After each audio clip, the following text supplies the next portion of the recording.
வகையில் இந்த 2 படங்கள் பார்க்கணும். பாராட்ட வார்த்தைகளே அந்த அளவுக்கு சரித்திரம் கடந்த கால இலக்கு உயிர் தியாகங்கள் அதுக்கான முன்னாடி கொண்டாந்து அது இந்த கால இளைஞர்களுக்கு அதை கொண்டு வந்து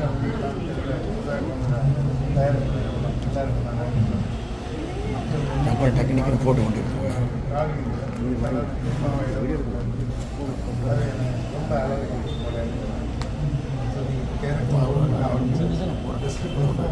அப்படின்னு ஒரு சேலஞ்சிங் ரோலாக இது வரைக்கும் ஒன்றும் வரல.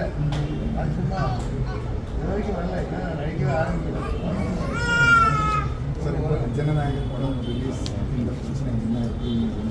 ஆனால் அது அரசியல் கஷ்டம் மேம்படுத்தல. நான் தான் மேடையில் சொன்னேன் இல்லையா? அதே வந்து எப்பவுமே அவரோட முதல் காய்ச்சி எப்போ படம் வந்தாங்க என்ன பண்ணுவாங்க குடும்பத்தோடு விஜயை பற்றி முதல் காய்ச்சி முதல் சொல்ல பார்த்துருவோம். இந்த வகையை பார்க்க முடியும்.